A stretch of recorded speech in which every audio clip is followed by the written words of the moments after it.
this whole green transition financing, and figure is that for India is around $10 trillion. Where is the money going to come from? It's all very well to say, we are doing this, and companies are also falling in line and regulators are pushing it, but where will the money for this massive transformation, if we are talking about India at 100 2047, this is one key area, and we're talking of attracting global investors as well. I mean, you deal all the time with global investors. So what's your sense around this?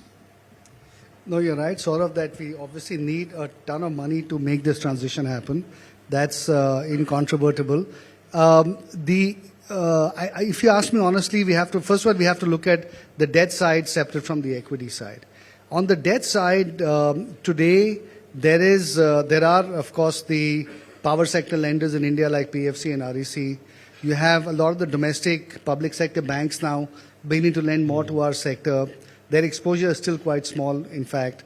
And you have a lot of the private sector banks. And there's obviously, you can tap the international bond markets. Lots of foreign bank lenders are also beginning to lend into India. So far, I have not seen a problem in getting debt financing in our sector. But of course, right now the numbers are still small. They're not in the trillions of dollars. Compared to what is. And then, of course, you have the multilateral development banks, which need to do a lot more in terms of coming up with products which are blended finance products that channelize a lot more private capital into our sector. So I think those are the things that we'll need to work on. I think one of the underappreciated facts about this whole thing is that, when we talk about trillions of dollars, it's very hard for us to visualize what that number is. Now, when you look at the fact that India's entire corporate capex is about $100 to $200 billion, right? I don't know the exact number because I've heard different numbers for it. That's why I'm giving range. But it's so much less than the amount of money that we need to go every year into this sector. Absolutely. I think it needs a very different mindset among all the lenders that this is an area that needs almost 20, 30, 40% of your total lending now to go into this sector. And it's not just another sector where you can do a 5%, 7% allocation. You need to think about this very, very differently. Do you think it therefore needs a sharp push from the government, the Reserve Bank? Because this is an imperative. It is no longer something which is good to talk about, right?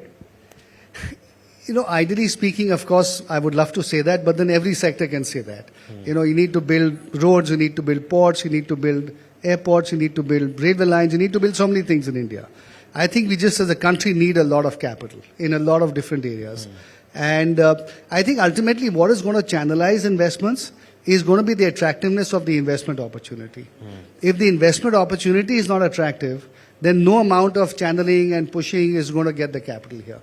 So you basically need to have a lot of projects where the returns are reasonable, where the risks are well managed, where the contracts for offtake are well structured, as long as you have decent players and developers in the industry.